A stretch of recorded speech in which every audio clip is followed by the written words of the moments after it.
We have 18 months to make sure that we dismantle and pull out every ugly root and every tentacle of this globalist, disgusting, predatory, parasitic overgrowth above all of our nations and basically the planet.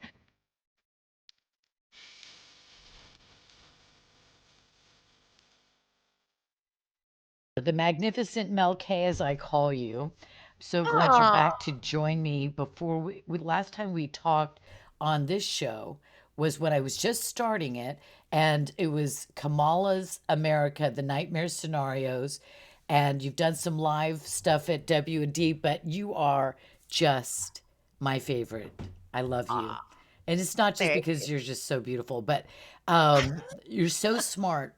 And I we just were chatting before I pressed the record button on that we cannot be in a celebratory mood that blinds us to the truth that we've got about, like I just said, 5 minutes to get everything done and to set it in stone so that the opposition, which is already working well. The Biden administration has been insane. I mean, there's so many levels that are so, I mean, obvious now, I guess, to most people, what has been obvious. I mean, you guys have been doing WND for a very long time. You've been way ahead of the game in terms of corruption and who's really running things and what's going on. But where we are now is it's funny, I logged off for Christmas to, the internet. I come back on and it's funny. My friend was like, "It's like a Super Bowl of psyops on X and on the media. It's like you don't even know what to believe by design, I believe."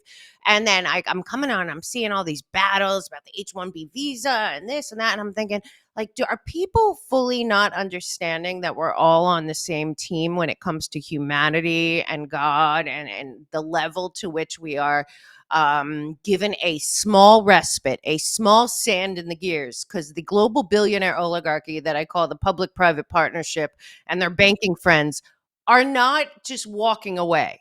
They're just not walking away. They have plans for global governance. It's 100-year plus plan.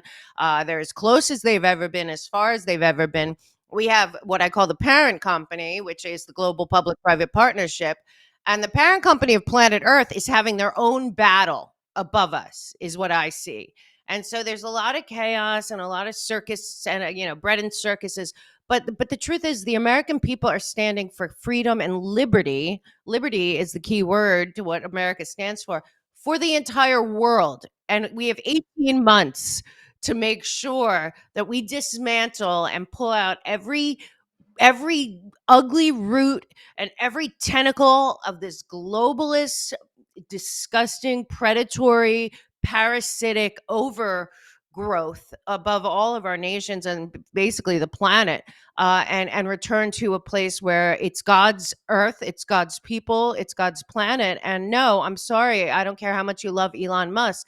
I don't want a transhuman future. I don't want a dystopia Hunger Games future.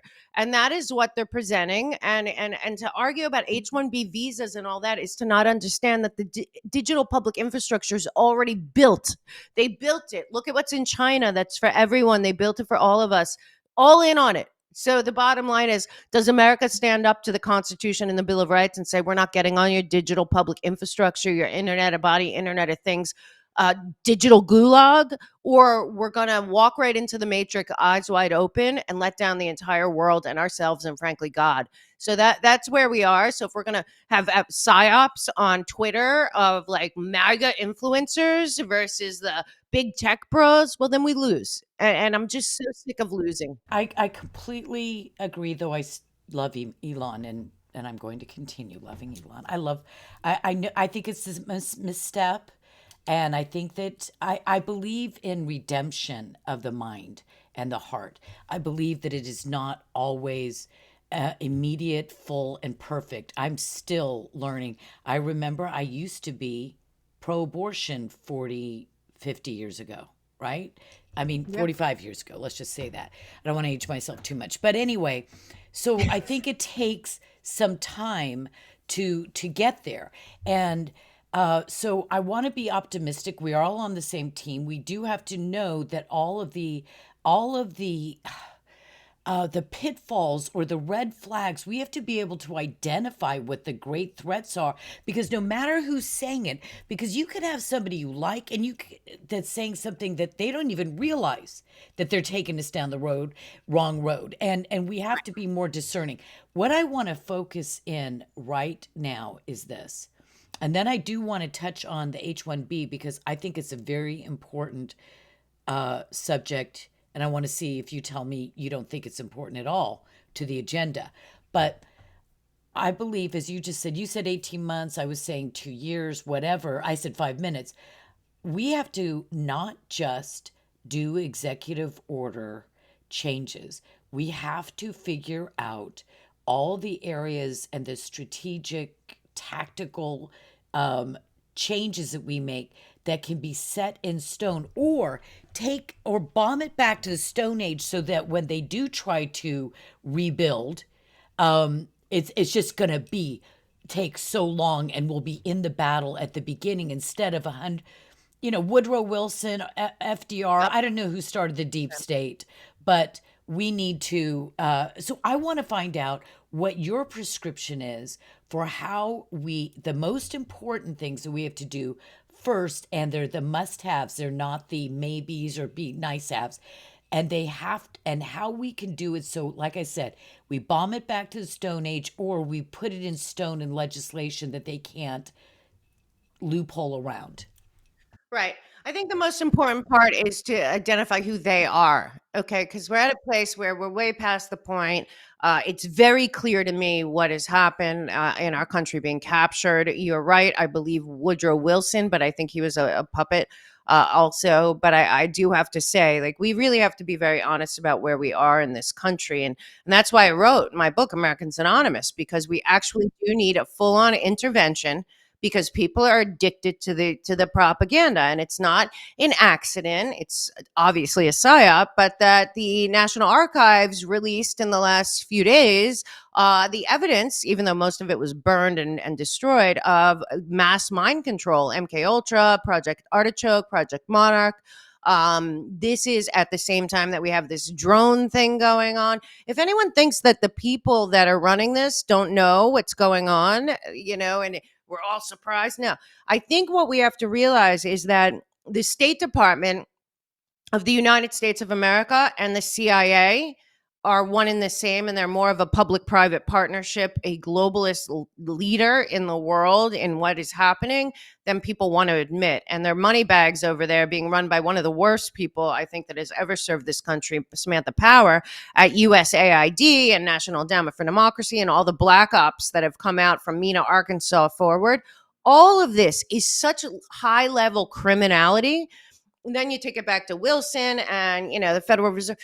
Either we go back to the Constitution of the United States and the Bill of Rights being the be all end all of how to run this republic, or we're going to lose it. So, there's a lot that people can do. I put a lot of things in my book, especially the George Washington farewell address, which Mhm. I think is something we should all go All back and read students, every right now. kid in junior high should be required to study it, write about it. But remember when we were little that we had to get up there and, like, I had to do, I think, this is not a joke. I was in outside of Philly in Jersey. I had to, I think, do the "Give Me Liberty or Give Me Death" speech, memorize it, and do it in front of, yeah, and do it in front of my history class in 8th grade. Like, that's where we were then. That's where we were. In 3rd grade, we did an entire play, and every single student got to represent one county in New Jersey. You know what I mean? Like, there was a time when people understood the how America works. We have been so deceived and so lied to on a massive scale. As Casey, they see one of the multiple CIA criminals that have run our country, said, when everything the American people believe is false, we've done our job as being the CIA.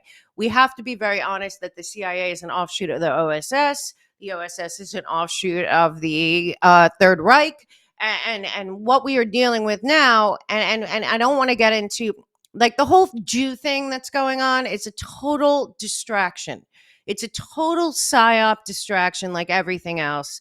Because the truth of the matter is, the people that are running everything don't have an allegiance to any flag, any religion, any country, any people, humanity, animal. No, no, no. The Can I people that pause want to you there for a take credit. minute?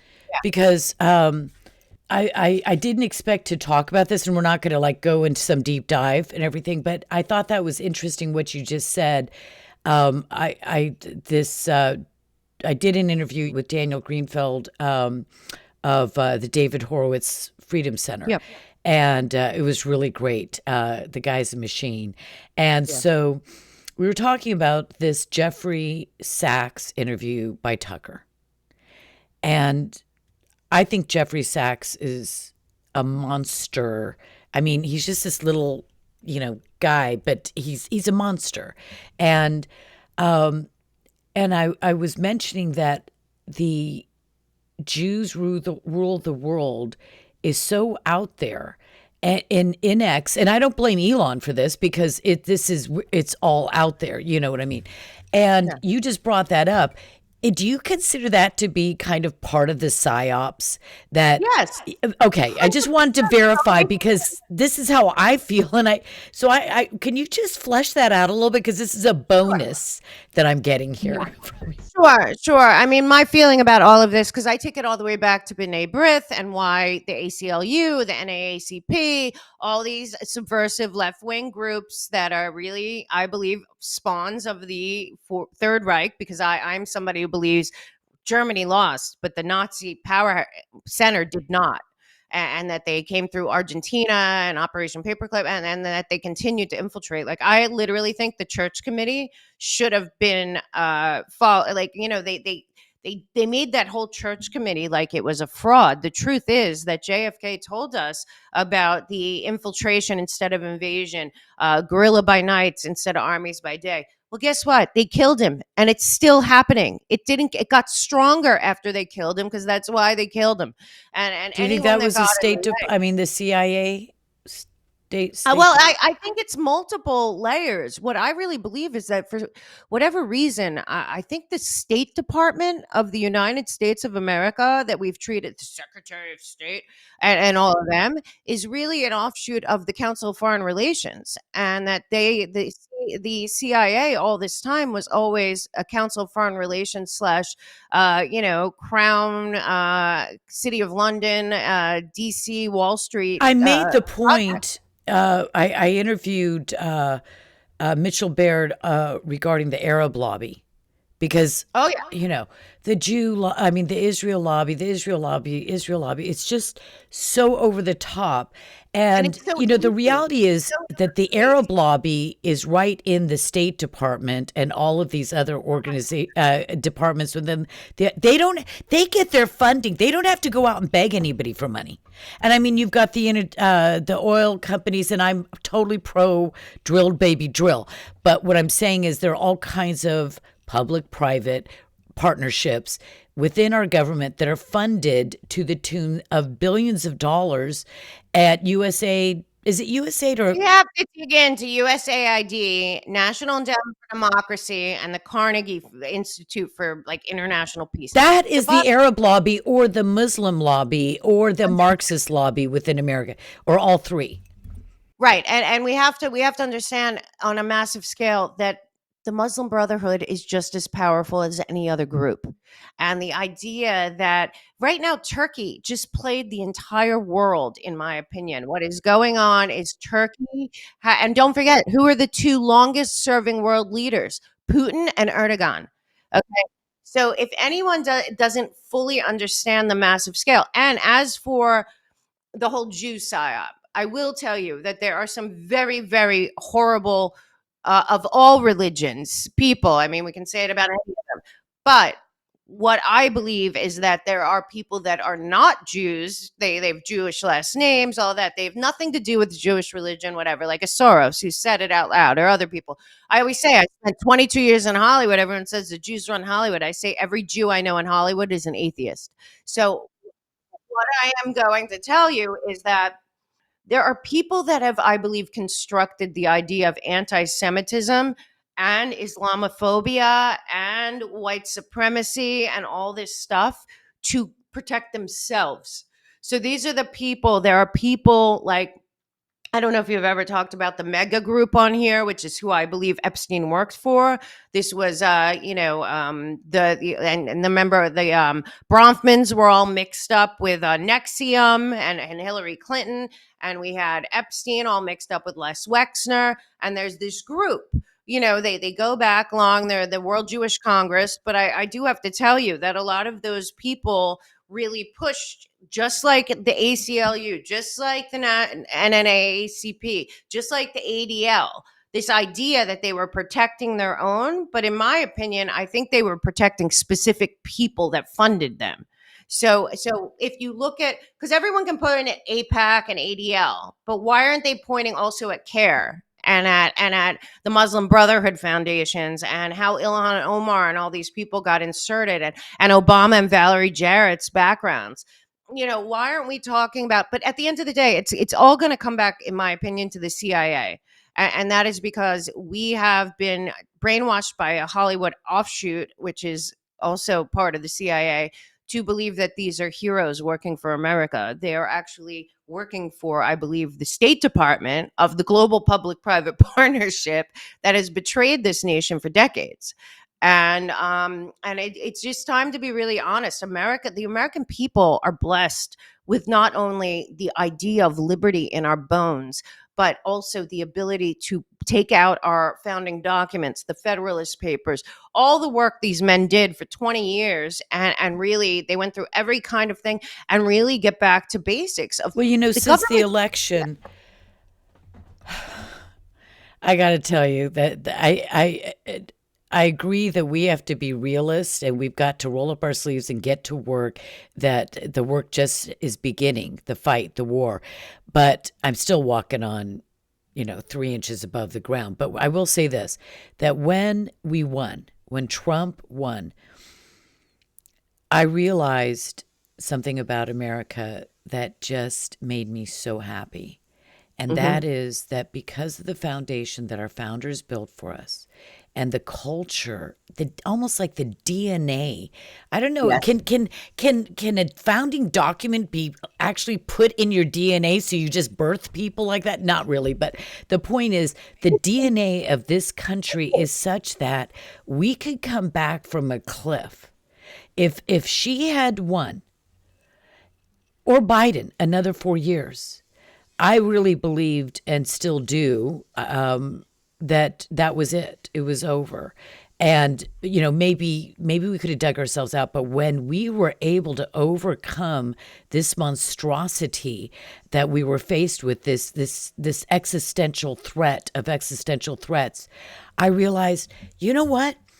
Most of our people can't recite the Declaration of Independence, can't discuss, the items that are in the big list of 51 or however many items, I don't remember anymore. They can't discuss Article 4, Section 4 of the blah, blah, blah, blah, blah. But you know what?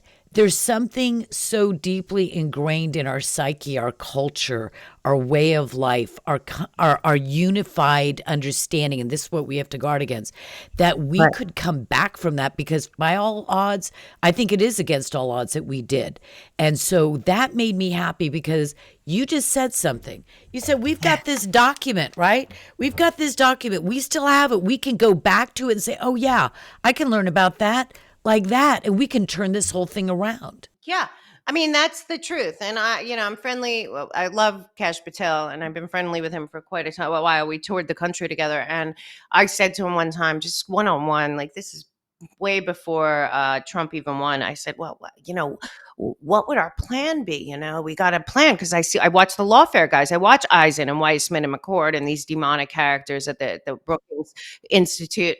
And I say, well, how are we going to counter this? He goes, I'll tell you how we're going to do it. The Constitution. And I thought about it for a second, and I thought, yeah, if we had honored the Constitution, we wouldn't have the Federal Reserve, we wouldn't have the IRS, we wouldn't have endless wars, we wouldn't have this funding situation. The Constitution has been bastardized, manipulated, lied about, and our children have been stolen from our children. And And that you say maybe, began at the beginning of the 1900s with, oh I yeah, cannot remember the name of the actual Supreme Court decision that took the Constitution and essentially burned it in this decision that the Act of 1871, was it that? this is the one that said that interstate commerce, if it could possibly affect interstate commerce, which means if you're making toothpaste in Podunk, Iowa, you're affecting interstate commerce because somebody in New Jersey may use that, or I don't, No, or an no, employee might drive to New Jersey for his anniversary, and therefore interstate commerce is applied. And so I think that we have to go back. Mike Lee wrote a book that I still haven't finished. It's so good, and he discusses that we need to go yeah, back to that decision and challenge it so that the Supreme Court can overturn it. This is what I mean by permanent changes set in right. stone. What can we do? Because we're going to talk about all these things, and afterwards I always have this conversation sort of what do you call it, remorse, where I say, oh, I forgot to ask Mel this, or we never got to, I said that we're going to be talking about this and we never literally spoke 5 minutes on it. So let me put you on the spot. You tell me that would be one of mine. Get that one Supreme Court decision, which is recognized as it was illegal, but it's sort of like the Chevron deference. It Right. overchanges, it overthrows so much in one fell swoop. So one of mine, so I'll put mine first, is I have to find the name of that Supreme Court decision, and then we have to overturn it. So now you give me 1, 2, or 3. Number one, Smith-Mundt Modernization Act gets totally reversed, and the entire apparatus of media and government gets completely defunded. Smith-Mundt Modernization Act. So one of the key players. There's a lot of players behind the scenes, and I'm looking forward. I'm going to doing a show upcoming, revisiting some of the biggest crimes of the last 20 years, and a lot of people have to realize that Eric Holder and even worse, Cass Sonstein are two players and Norm Eisen, three players, all lawyers in the Obama White House that damaged this country and tried to destroy and manipulate the Constitution and created lawfare and all this stuff on a massive scale. Sonstein being the man who's behind nudge theory, a professor of Obama and Eisen and all the Marxist communists coming out of Harvard Law School. He came up with nudge theory, which is basically psychological manipulation and the legal system coming together to destroy people. Okay, it's lawfare. So Cass Sunstein is this guy. We got also Eric Holder back there, a total radical, weather underground kind. Went to like held up like, oh, you think what just happened at Columbia recently was bad? Go look at Eric Holder in the weather underground years at Columbia Law School. So I mean, it's the same kind of people, weather underground spawn and Saul Alinsky spawn. So basically, after World War II, when everyone figured out how Goebbels and Hitler and all of their minions, with the help of the bankers, obviously, brainwashed, manipulated, programmed, propagandized, MK Ultra, everything they did to make the entire country basically believe something, and then that led to the Holocaust propaganda. Um, our government in the 40s said that the American people would never, ever, ever be propagandized. It would be totally illegal for the government of the United States How of did they America. say that? How did that happen? What It was was the it? original Smith-Mundt Act, backed by So Smith. Smith is Smith, and Munt is Mundt. MUNDT, yeah. So they put a bill out and it was passed, and it was the Smith-Mundt Act, and it said that the US government, it was illegal for the US government to propagandize the American people under any circumstance. Totally illegal. Not allowed, no influence. Okay. So in comes Obama, knowing what's coming. He obviously was behind a lot of the controlled demolition of America. He's there to kind of seal the deal and hand it off to Hillary for the final coup de grace. And him and Sonstein and Holder, they wrote the Smith-Mundt Modernization Act. So they took the Smith-Mundt Act that banned propaganda and manipulation of the public and the masses by mind control, basically, on a global scale, a military grade scale.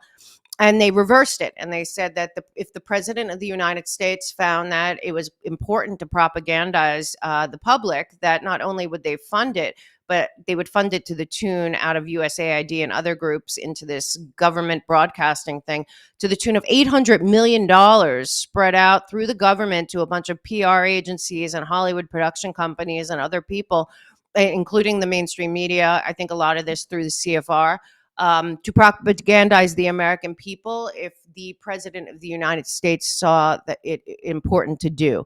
So from And that no point on, national leader would ever do that unless it was legitimate, right?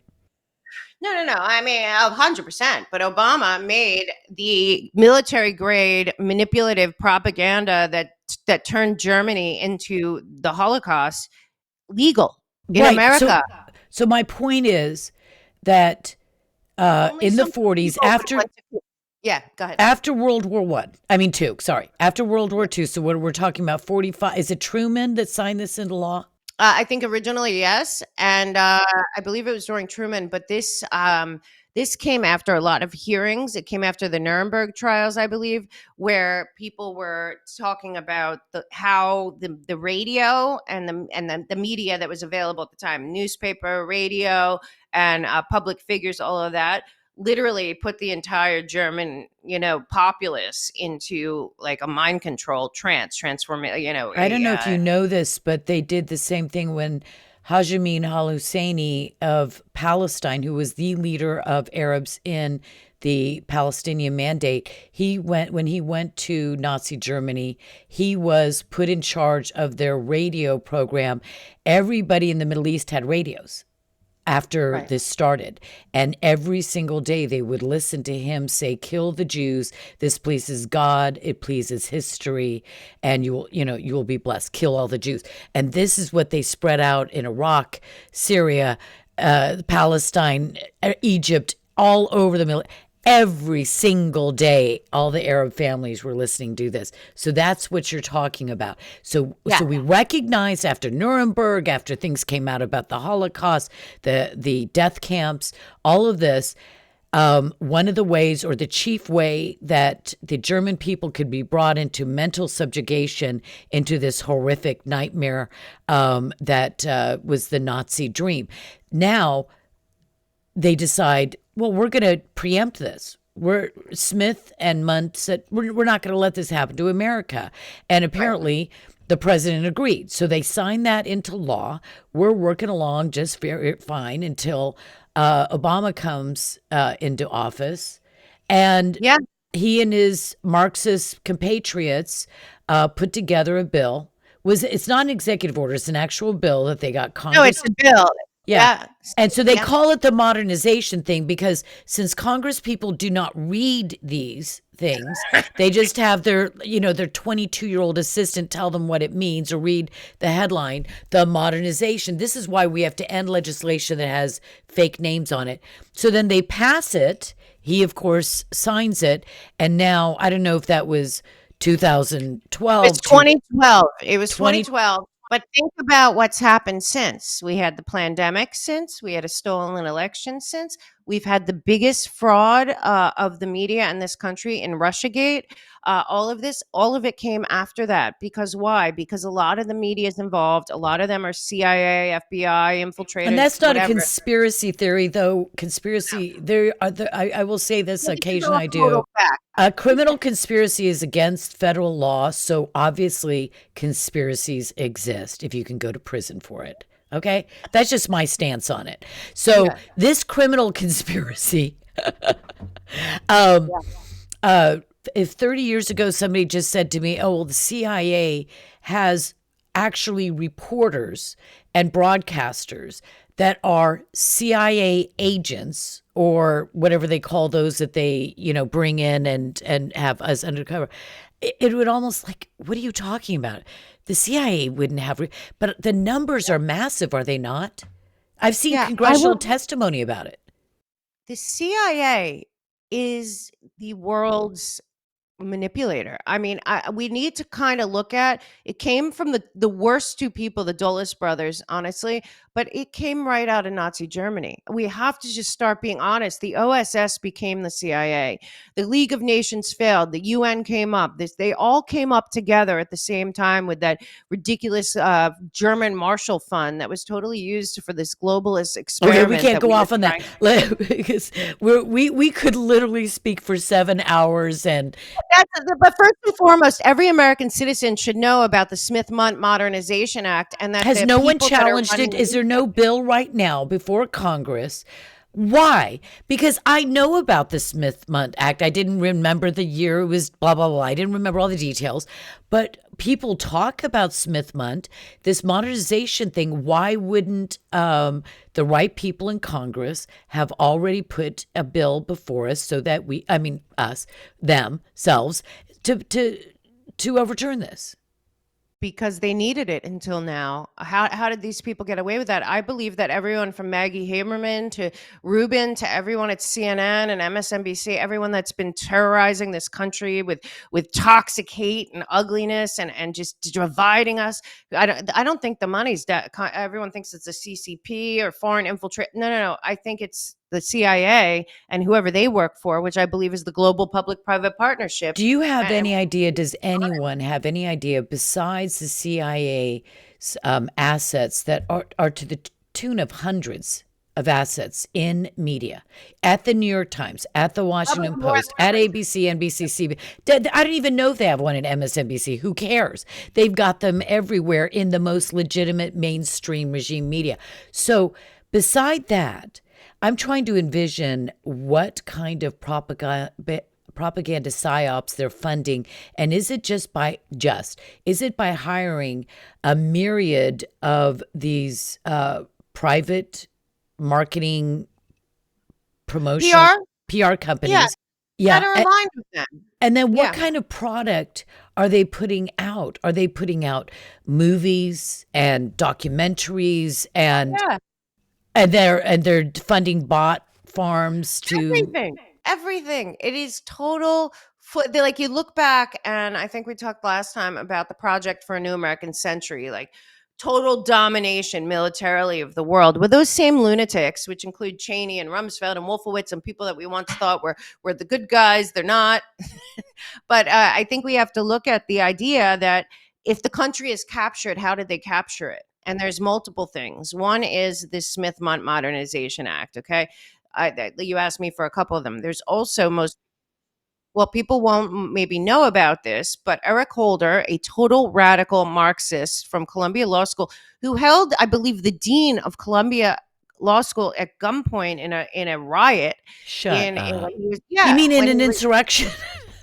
of Columbia Law School, How which has been a real how do you problem. graduate when you take hostage the Oh, he was celebrated. He's Eric Holder. I don't know, just like Obama was celebrated, and Cass Sunstein, and Norm Eisen, and and all the grandmothers witty are in prison? Okay, so go ahead. What did Holder do? What's number 2? so Holder, this is very, very crazy, but Holder under Clinton, remember now I call it the poison Ivy League law school, types. First of all, lawyers shouldn't be in the government. I think people don't know that, but the American Bar Association is completely corrupt. But anyway, back to so Holder was under Clinton, okay, and he put out a memo that anyone can look up. It's called the Collateral Consequences Memo for the Department of Justice. And it basically lays out, now this is when all the banks are failing, which I believe to have been a controlled demolition of the international banking cartel of the banking system to consolidate for where they think they were headed during the Great Reset, a one world banking CBDC. But anyway, so we were told in 2007, 2008, it was irresponsible, the war on terror, the stock market's collapsing, Lehman and Goldman Sachs, all this stuff. Remember in 2007. Well, Eric Holder had written a memo, a collateral consequences memo. Mm. Eric Holder in the DOJ, and it said basically, if charging an individual, like, say, I don't know, Epstein or Hillary Clinton or anyone involved in the Lehman Brothers and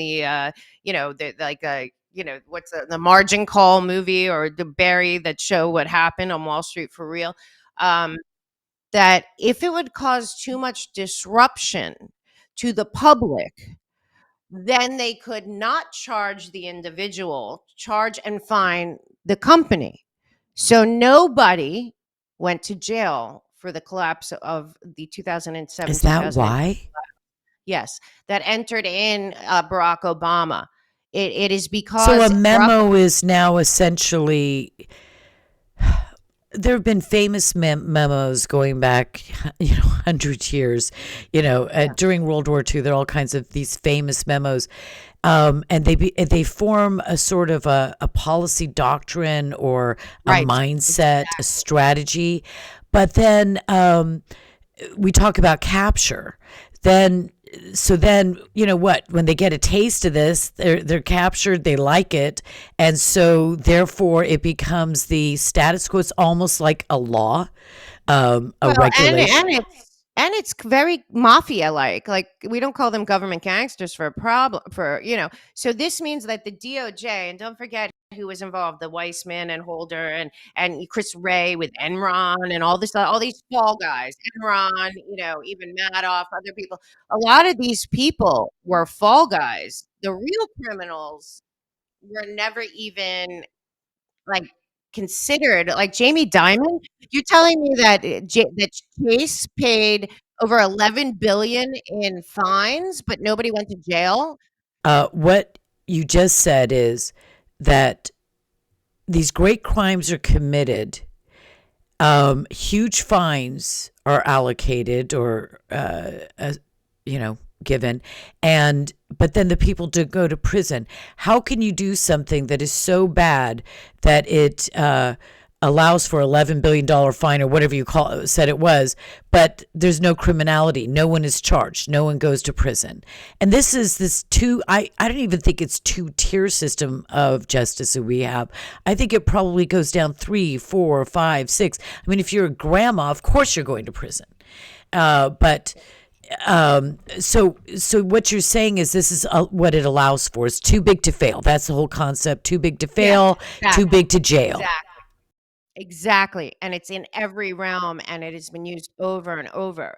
But when you see somebody go down, like a Madoff or Enron or something like that, you have to wonder what is going on at the same time that they don't want you to see.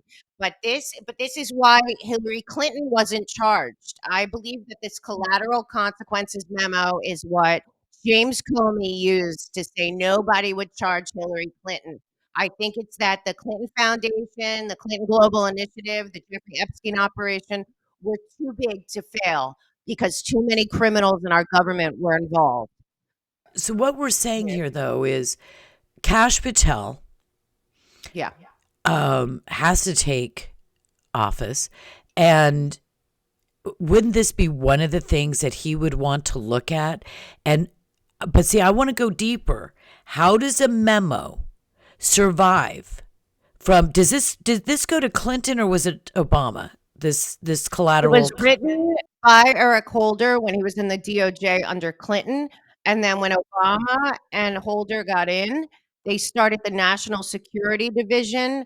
They started to infiltrate the National Security Division and weaponize it, and they used this memo oftentimes to not charge their friends, but to go after their enemies. Should Kash Patel and everyone that's involved in dismantling and destroying the deep state, should this be not just this particular memo, but should we not be looking at how does, I'm going to say, this memo became required? It became a law or regulation, however you want to paint it. It's a requirement that or it's a law waiting for us to pull it out and say, well, this is our escape hatch here because we got this one. I've got a little black box here. I'll just pull this one out. How does it become that way, and how do we prevent it? So how do we prevent in stone something like that from occurring again? Well, here's the real problem. A, we have to expose it on a massive scale, these things. And B, we have to show the consequences of these actions. I also believe the entire Epstein case is being held back because of the collateral consequences memo. I believe they didn't charge the Clinton Global Initiative, Clinton Foundation, or Hillary Clinton because of the collateral consequences memo. But they did charge Donald Trump and every lawyer that questioned the election. They did put all of these people in jail for January 6th. They could have used the collateral consequences memo with any of that, but they're using it as a weaponized tool of the legal lawfare world through the government that nobody can beat because of endless money. And it was set up by Sunstein, Eisen, Obama, Holder, this entire Marxist, communist, poison Ivy League lawfare division. I think the lawfare people are the first that he needs to go after and really investigate that Brookings Institute. Something is terribly wrong at the Brookings Institute when it comes to the legal system lawfare.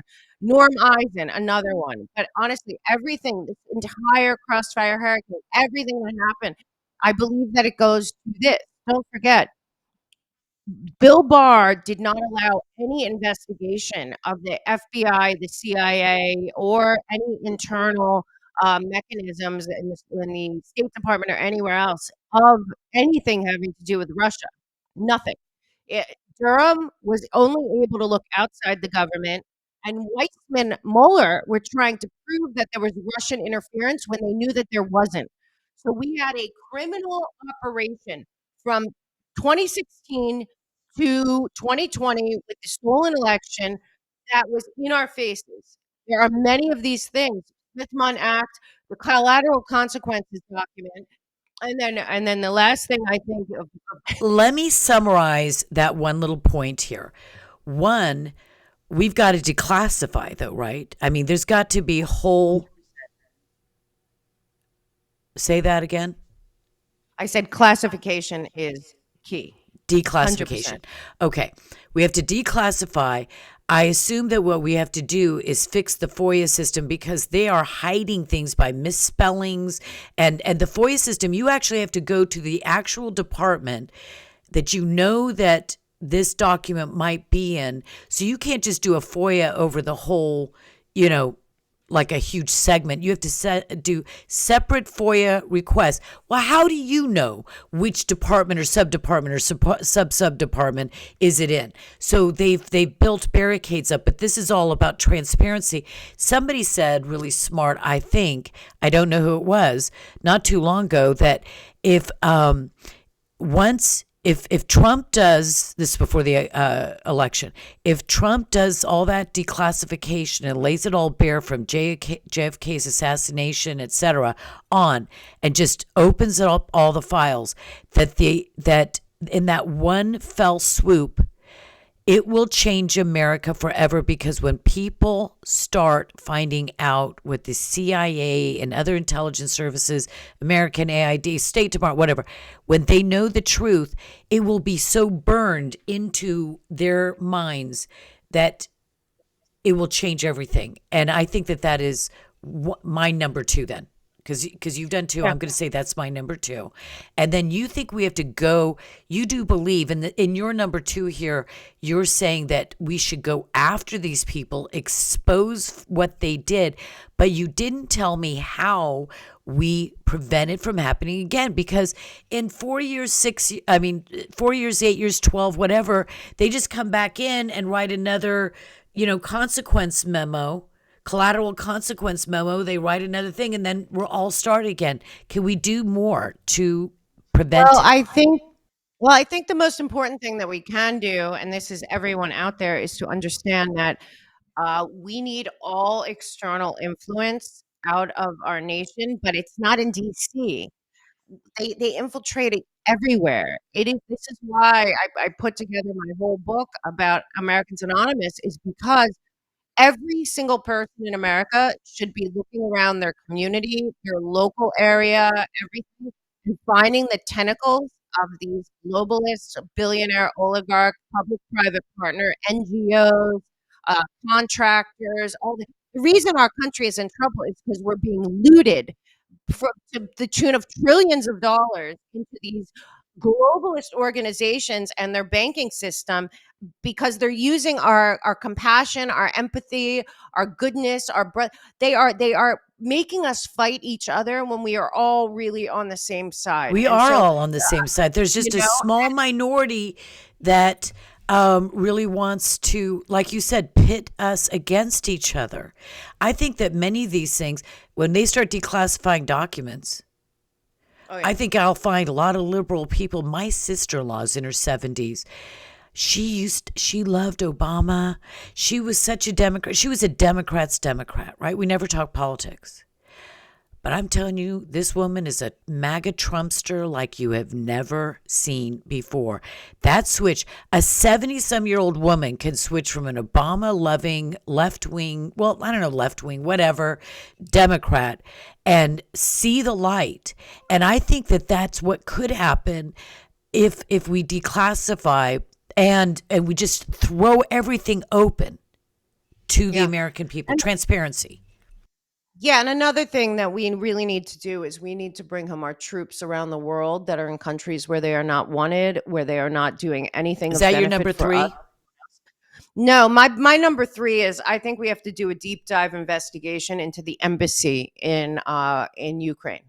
Something happened in that embassy in Ukraine over the last 30 years that I believe is very much fueled by billionaire oligarchs, including George Soros, but a lot of them with one foot in Russia, one foot in Ukraine.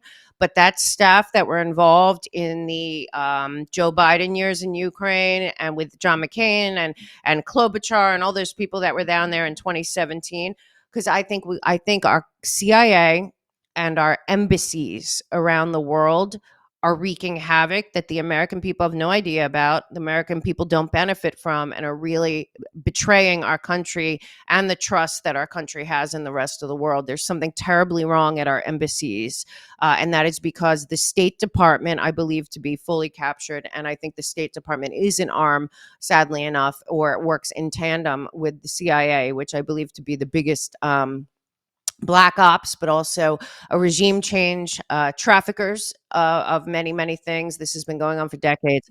We really, really, really have to expose whatever is going on at the State Do you Department. think that that Ukraine embassy is the model for exposing that will then show us what's happening elsewhere? Yes. Because why Ukraine? Why one when there's so many? But you think that this will be uh, um, will lead to people understanding and a model reform, a cleansing, a draining the swamp, whatever. Yeah, I think we have to look at our embassies around the world and wonder Because there exactly are what they're doing. outposts. When all Right. this chaos is coming, why don't they know? Why are we not But if getting? Obama and his Muslim Brotherhood friends, and then the CIA and their Bush, Bush, Clinton, Obama, Biden world order friends and crown friends are picking the ambassadors, and the level of power and immunity these ambassadors have around the world, all the way up to the Vatican, the Bank of International Settlements, this immunity system, this world diplomatic system is a problem, and nobody's looking at it. You think like, oh, they're ambassadors, they're great. What is going on in the embassies around the world that we have endless wars? Shouldn't we have detente? Why? I mean, we should have a peace. First of all, the UN and all their tentacles go, but there is no reason there can't be a legitimate peace on earth with negotiations, and I believe that it can be done. As long as the military industrial complex, the CIA, and the embassies around the world are not being straight with the American people, I don't think it can be done. So, foreign policy wise, the American people really have to ask, why aren't our embassies negotiating peace where they are, by any means necessary, What and are they ending doing? Is war? it just cocktail hour and the kids I their think it's kids get to black learn a ops. new language? I think these are CIA black ops headquarters. We'll see. He's putting people in. Trump's putting people in, but the ambassador might not know. That's the other thing. Like Trump. You know what I mean? But something's going on where the American people are being represented around the world by people that we don't know and we would never support in the name of the United States of America. And I think the American people need to ask themselves, Why aren't we the force for peace in the world instead of the opposite? And why, if the UN, we pay for the UN, we pay for NATO, we pay for almost everything, we, the people of the United States, and to no benefit for ourselves. And frankly, every country these lunatics go into, they leave worse off, they steal their natural resources, and they go on to pillage and regime change again. To whose benefit? That's what we have to ask. Who is benefiting from us funding the UN, all the tentacles of the UN, and NATO, the World Bank? Who is benefiting? It ain't America, and it's frankly not the rest of the world. So either we're going to stand for humanity and demand that, you know? I'm very intrigued by that because it's focusing our eyes on something that we tend to look at. Oh, so and so's been appointed to be ambassador to France, and we just think, oh, gee, what a nice job. Go to France, learn the language, eat in cafes. But that's our outpost. That's American land, sovereign land in their capital, and they're representing us. And what are they doing? What are I don't they? know. We should have no wars on planet Earth if Well, our embassies were I actually I don't working with believe that people. it's possible until the new. Well, there has to be a I don't believe it's reckoning. possible that we're ever going to be in a position where there are no wars. But I do not understand, for instance, in Nigeria, where women and children and men and old people are being slaughtered and crucified, raped and sex slaved. Entire villages are being burned to the ground. By the way, all Christians by jihadist Muslims. That it's like, well, you know what? They're just Africans, or they're just Christians, or they're just Christian Africans, or we have to bow down to jihad because we don't want to offend this great Abrahamic religion. What is it about Nigeria and all over Africa where people are being slaughtered? But who is our ambassador to Nigeria? I fault myself. I don't know that guy's name or that woman's name, but I have a problem. Yeah. This is where we have to go. We, the people of the United States, have to say, you're sending $200 billion to fight a battle and kill almost all of this age range of productive men in Ukraine, yet there's not running water, electricity, and the basic needs met of the entire continent of Africa. It doesn't make sense. You know what it's about? It's about a greedy, parasitic, zero point zero 0.01 global public-private partnership that treats the planet like a parent company, not wanting them to develop Let me because give you they an want their example of natural something that I was resources. studying when I was preparing for some discussions on China. And what I realized about China's foreign policy, and I know that there are things, their economy's in bad shape, and that's great. But one thing that they're doing right is they're going around the world, and Africa, I think, alone has 52 ports that are Chinese. So what are they doing? Yeah. Instead of threatening or just handing an oligarch or a totalitarian dictator $1 billion, like I think Obama, I don't know which African country just gave, this tremendous Oh, check yeah. for, or maybe it's African something It's all money cooperation or laundering and whatever, fraud. Um, Yeah. and instead of just handing the money, say, okay, we're going to build a port here. Now, this is a port where the people can be prosperous, capitalism can reign, trade agreements can be made, and there's a tangible, not oligarch directed or dictator directed, but a tangible Chinese or American. Which would you rather have it be? In Nigeria, would you rather have infrastructure built that we designed that would be so make Nigeria or any other country like Peru opened up this huge Chinese, massive Chinese port? And now, of course, who do you think they're going to be trading mostly with? And who is going to be coming through that port without any kind of oversight and inspection? It's going to be China that is flooding our our land with drugs and killing our people. And so now let me show an idea that I have is we have Israel, and I do believe it's our greatest ally. And they have technology because they're about, I don't know, helping humanity. The Jewish religion is about repairing the world, is a phrase, healing the world. There is a woman there, beautiful, brilliant woman who developed technology to go into any little village where their little girls and women had to, could never have clean water. It might take 5, 6, 7 hours just to get enough water to do whatever, to go get that little thing. They put in a completely digital a well in there. It sends back indicators back to Israel. If there's a problem with this well, we're going to see it. We can send somebody over to fix it, and immediately, and I would say they should be stamped indelibly with whatever, an embossment of an Israeli flag or an American flag. And now these people, who do you think they're going to care about? The Americans or the Israelis? What if we had partnership with Israel and we had our State Department ambassadors were making sure that all over Africa and these other nations that are so water impoverished had water. Now that's money spent, little bit, by the way, it's this much money.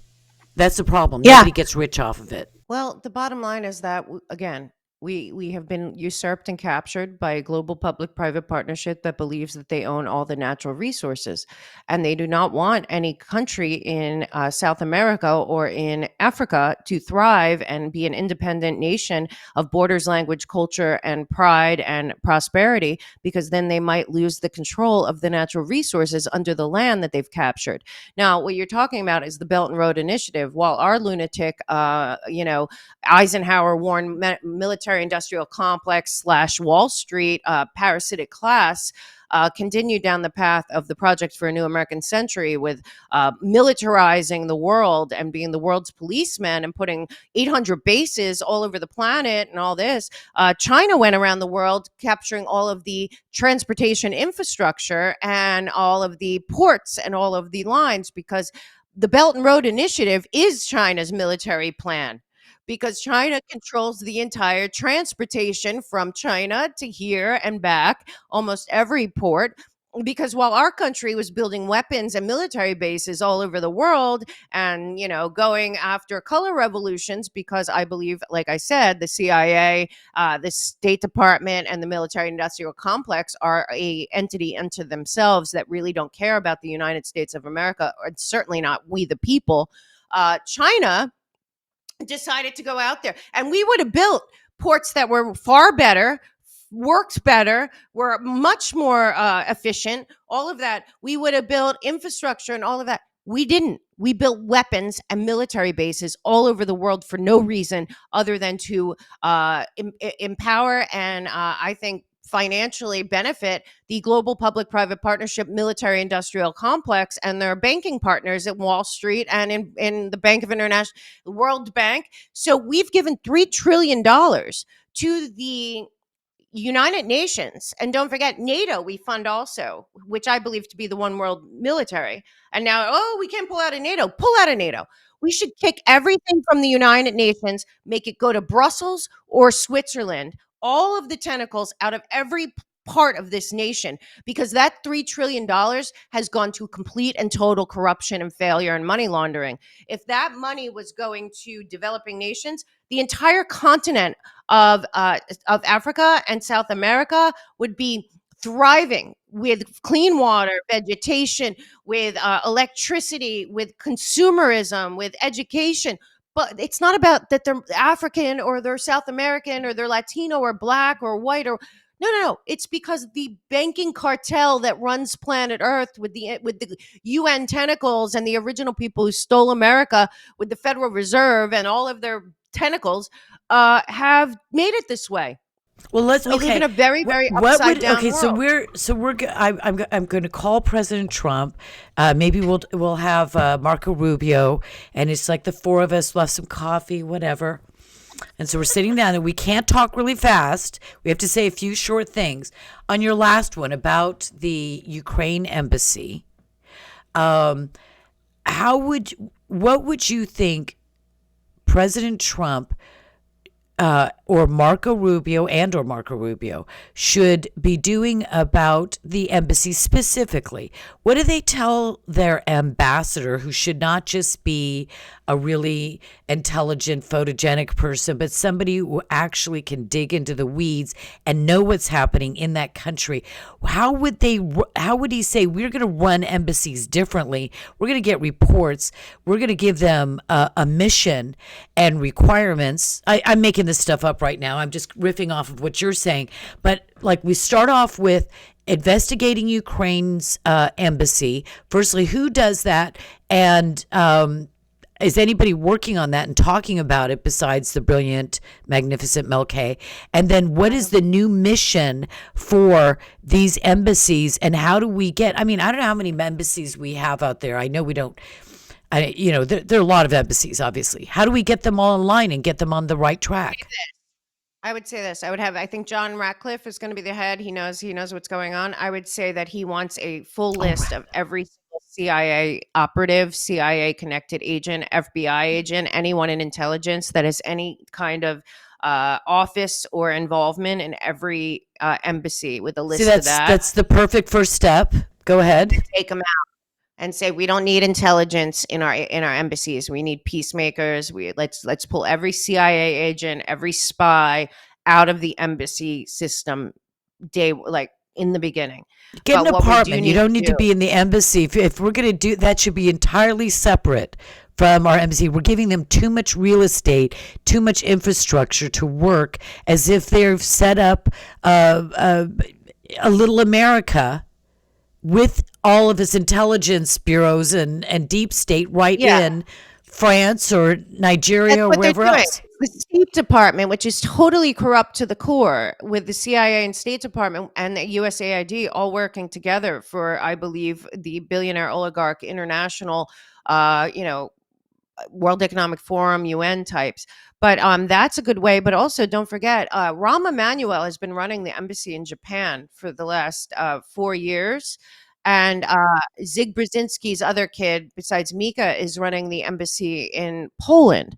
A lot of these groups that have been blindly following a non existent US president, why not just look into the Japanese, the Polish, and the Ukrainian embassy and say, I want a list of everyone there involved that has anything to do with the CIA, with black ops, with infiltrating the government of this country? Because what it looks like is that those embassies, and I think they're in bed with the Five Eyes and certainly the Crown, counterpart to the CIA.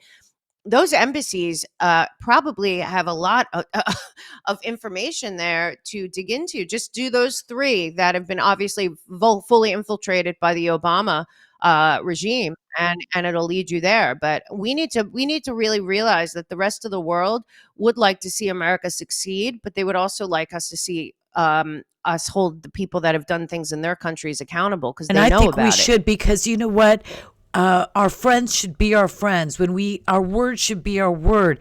And across this country, and I hate to say it because I'm a patriot of patriots, but you don't want the reputation and the character of your country sullied, so that people, good people, even if they're living in nations where there's evil, corrupt government, that they're looking at us as something that the American people do not want, our Constitution, our system of government doesn't represent. It's wholly corrupt. It's been out of our hands greatly for decades upon decades.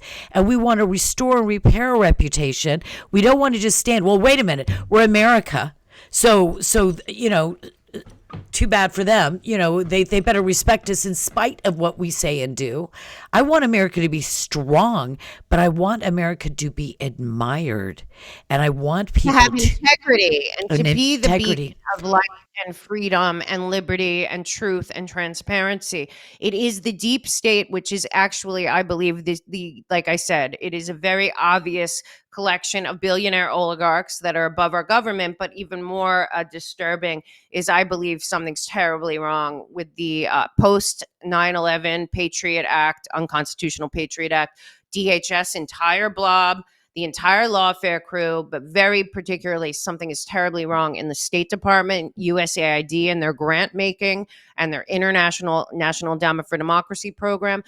These are groups that the American people, if they knew about, not only would they not 200 billion to Ukraine, you think that's a lot of money? Go audit USAID for the last 200 years and look at how many regime change and Well, manipulations of the USAID ground. was started with John F. Kennedy, so it's not Yeah, 200 but it was years. started for something good, just like 501c3s and 501c4s were started for something good, and foundations. All of it has Oh, been it's corrupted garbage. to I've evil. done my research. I mean, I can't. But I'm telling you, the It's more I read evolved. That about 501, USAID, it's yeah. horrendous. Let me. Okay, I'm going to throw out a third one for myself. As I was looking at the immigration, the mass invasion, and also the trafficking, the more I realized from investigative reports and just, reading things, that NGOs have become a, fourth arm of government, or I don't know, that this powerhouse.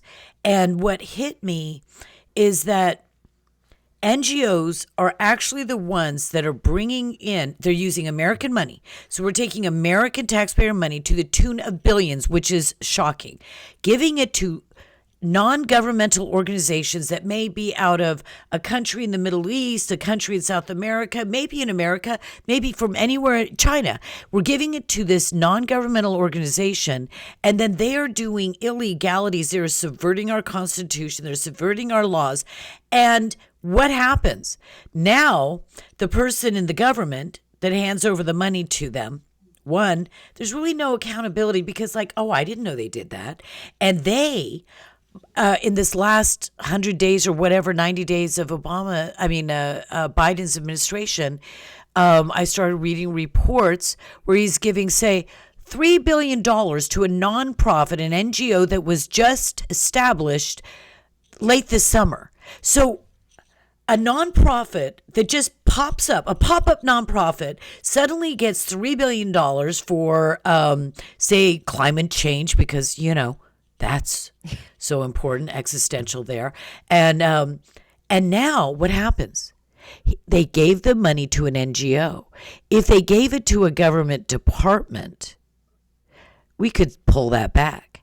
We could pull that spending back. We could fire people. We could hold them accountable. We gave it to an NGO. Can Trump come in, and Elon and Vivek and anybody else, and say, They NGO, you give better. us back the money that's in there? I mean, I don't even know if that's, What if, we have to do, here's another thing. I'll give you a fourth bonus. The other thing that we have to do is we have to seriously look at the 501c3, 501c4, and foundation laws, because what it really should piss people off is that a recent tax oversight group that I follow did an assessment of all the NGOs that don't pay taxes, including the Bill and Melinda Gates Foundation, the Goldman Sachs Foundation, BlackRock Foundation, Open Society Foundation, all of the foundations. None of the UN tentacles pay taxes at all, including the any UN building or anything in New York.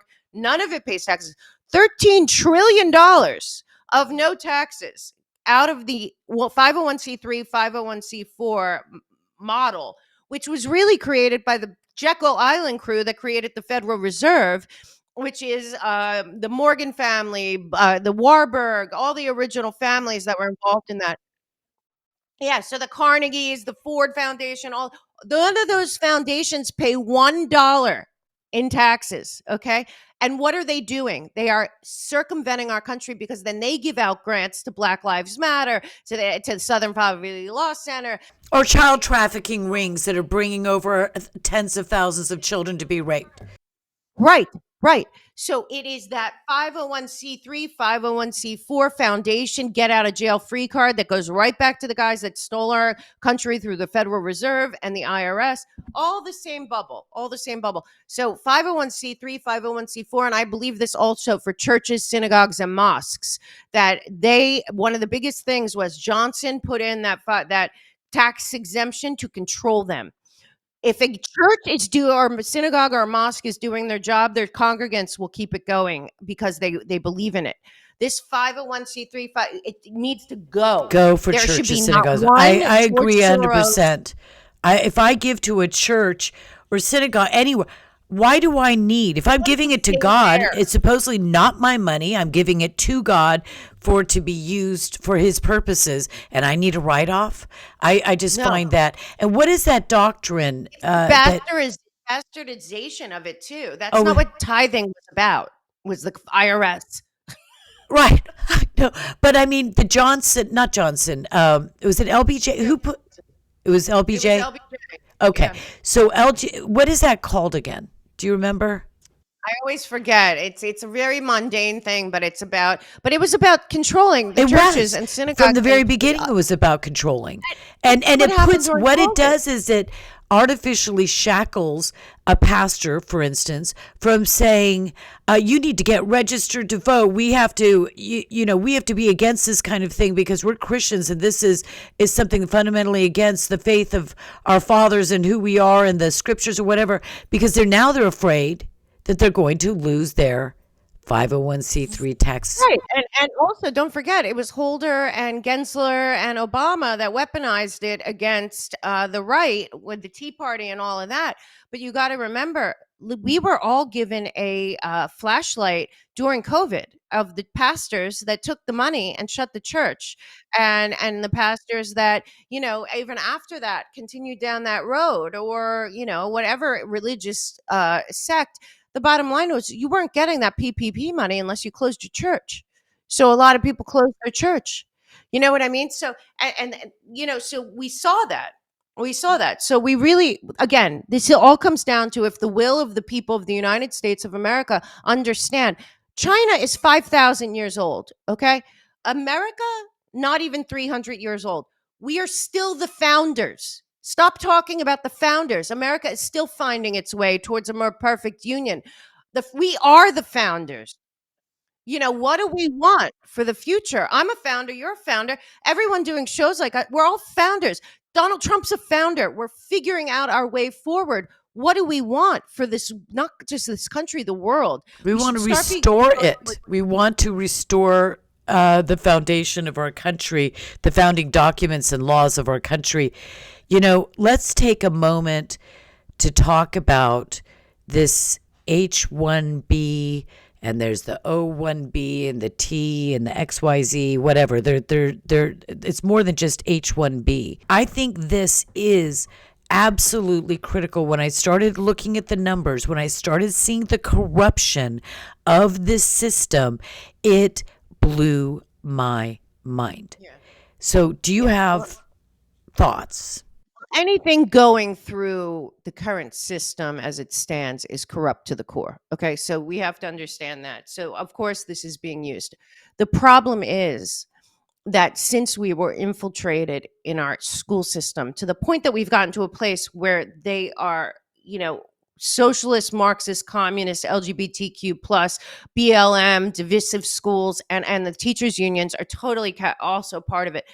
We have dumbed down our children. It has been warned since the 70s and 80s what was happening to our children, while the rest of the world was tripling down on educating the special kids.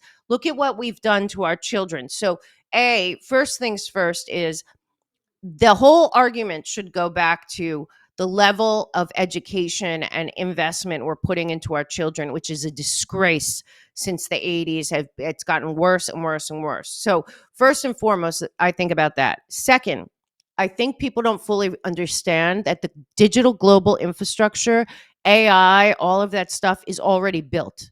The ledger technology, the blockchain technology, the pre-crime technology, the Ready Player One or Minority Report, or the surveillance technology of a world surveillance system by the technocracy of Agenda 2030 is already built. Once you understand that, and that Elon Musk and Matt and Sachs and all them are involved, but so is Klaus Schwab and the Crown and all the people in Brussels. They're the global public-private partnership. They're the parent company. They're having a problem with each other. All of them are technocratic, totalitarian, globalists that believe in transhumanism. They have the idea and the vision of superhumans that they can implant and meld machines and humans. The problem is, who's going to be controlling that? People that actually want to make that a positive thing for humanity and want to still have God and faith and liberty and all of that, or people that are actually the Fourth Reich and are eugenicists that want a top down surveillance system like China to control it through algorithms that keep us all in a digital gulag. Either way, the technology has advanced so far while we took our eyes off the ball and watched the Kardashians and football and all this nonsense. The truth of the matter is that the technology of the fourth industrial revolution was built right before our eyes and we allowed it. And in America, surveillance by the Fourth Amendment and other amendments is illegal without a warrant and probable cause. So to me, what we need to be thinking about is, where does America, why would we need all these engineers? Are we going forward with the plan of having entire, acres and acres of data centers to run the AI, Internet of Body, Internet of Things, biometric data track and trace surveillance system in the United States of America? Because we have a lot of innovation and a lot of jobs and things to rebuild America. But who are these people working for? And again, the military industrial complex, big tech, and NATO, and anything connected to NATO and the NATO Innovation Hub and the military cognitive warfare, all of this stuff is still a choice that humanity has to make.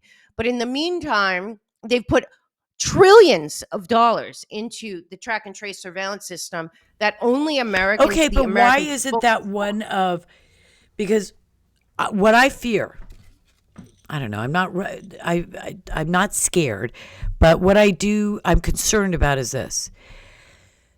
Like the NATO, what'd you just call it, this one program, NATO track and Innovation Hub, the mind control hub. Yeah. oh, That's what they're doing there okay. in Don't NATO even is tell me running yet. Don't be cognitive that's another warfare. an but what I'm saying is Another this. show. How we have to take specific steps, and we have to know that the Cashes and the Rubios and just everybody, obviously RFK Jr., everybody is aware of these things. We should be tracking what is happening on them, and just knowing what is being addressed, what is falling through the cracks. The floor is so big. The floor is like the size of the moon, and there are cracks everywhere. There are going to be so many things that are missed. And what we need to be doing is we need to be discovering what the most core thing, Jenga. I used to play with my kids, right? I want to pull out the ones that are at the bottom that are going to Yeah. make the entire Jenga tower to fail. And my thinking is that, like, well, with this H-1B, I think it's very important, and I'll tell you why. Because it is going to be a failure to the MAGA base, to people that put all their faith and trust. If we do not reform this, Trump has wanted to reform it. I saw that they actually put together the regulations to reform H-1B because he said it is crooked and corrupt to the core. This was in his first administration, that they, the elites that were in his, neocons, elites, whatever you call them, that were in his administration that he never even knew until December of 2020 that it had not been implemented, because he just thought that when you tell a general or a director or a cabinet to do something, that they actually did it. So they didn't. And then as soon as Biden came in, it was gone. So I think we should put a full halt on immigration, period, across the board until we figure out what's going on for 60 that days gives to them 90 incentive days. to actually investigate it aggressively and get something done, because we should Right. just And stop it also, until then. yeah, and give people. I was recently with Tom Homan. I was talking to him, and I love Victor Avila, who's also involved. We should give people the opportunity. You have 60 days to leave this country. And if your visa is expired or any of that, and then because there are actually very talented people that cannot get into America that we could use, and there are many more that we don't need here. So the question is, again, what has happened to our education system? And I listen, if people are saying that, Elon and Vivek are wrong about our K through 12, then they're lying. What we've done to K through 12 with dumbing down our children is unacceptable. So I believe that maybe we don't. They're also not, and it's true, they're not letting well qualified white children basically into a lot of these programs since Black Lives Matter started the conquest of America. And don't forget, that was all funded by the 501c3, 501c4 global billionaire foundations and NGOs. So all of this goes back to the same players. This is the controlled demolition of America by a handful of globalist billionaire oligarchs that basically have used the Democratic Party as their useful idiots like Stalin or anyone else, and they need to be exposed. So I think exposing the real players. But I'll end on this because this is the last thing. I always think Hannah Arendt in Origins of Totalitarianism, which breaks it down, I think, better than anyone, wrote that all these hearings and everything about different groups, be it the Nazis or the FBI or the CIA or the State Department, if everyone is guilty, nobody is guilty. We need to hold specific people that were at tables that made decisions that have harmed this nation and the world accountable. Like Millie, like Obama, like Samantha Power, like Susan Rice. There are true criminals that have to be held accountable. Brennan, it goes far back. But if we don't honestly do a mea culpa, like in my book is based on it's Americans Anonymous, it's based on the 12 steps. Whether there's a thing in the 12 steps where you admit the exact nature of your wrongs and you try to make an amends. I feel like the American people should look at each other and admit that we have all been equally deceived, manipulated, lied to since 1963, and we need to all unite, not only for ourselves but to heal the world and to start a better direction. And frankly, I think that we have an opportunity to do that because it is the end of the Bush, Obama, Clinton, Biden world order. But what does that mean? And I think that the celebration of Trump, and I saw we didn't go to Turning Point this year, and I watched, and they're all celebrating and they're yelling, hemming and hawing. If the American people don't understand that we are the only way out, we are the answer, we getting involved, we are the founders of this nation, every single American citizen, and actually spend the next 18 months to 2 years proving it to ourselves, our family, our friends, our community, that we are online with the founders, all of us, then we're going to lose the country still. This is a respite. But if the American people don't continue with all the energy that got us past, the election, and a triple down. I feel like we should be doing rallies every week about America, opening the tent, just keeping it going. I'm working on film projects and TV projects and all of this to keep the momentum going. We got to triple down on liberty, freedom, transparency, justice, all the things that got us somehow past this election. We're just getting started, but individuals need to be named. People need to be held accountable, and I believe Kash Patel and the team there will be doing that, and I don't think they can stop them. So I'm very optimistic. I'm going to keep, like you are, like WND does every day. I'm going to keep coming out there and saying, be skeptical of everyone, including Trump. Every man for himself right now. Be the hero in your own story. I know it sounds lame to say that. It's like an old thing.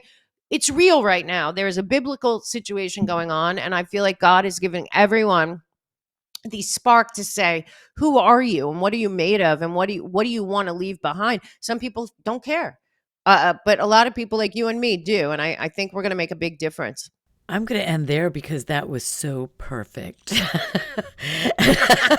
Well, I love you, and I love working with your team. It's so fun, and we're going to stay in it, me and you, on the front lines. We are front I'm never lines. giving up. I'm not living in their dystopian, No. technocracy, totalitarian, digital gulag world. I'm living where you and I can hike and go to the lake and hang out with our grandkids and our friends and enjoy, this paradise God gave us. It's not up to them. We don't need to live in the world that they want us to, and they invested trillions of dollars We're in. not going to let them win. We're not going to let them win. But you know what? I often say, man up to be fun Yeah. because I'm not a man. But man up, everybody. And my favorite verse from is Joshua 1:8 is be strong and of a good courage. That was a command. It wasn't a suggestion from God. It was like the command to love. And people, well, you can't make me love. So yes, actually, you can. God commands Yeah. it. And to be strong and of a good courage, because King James got it right. That is what we have to be doing. And we've got to fight, fight, fight.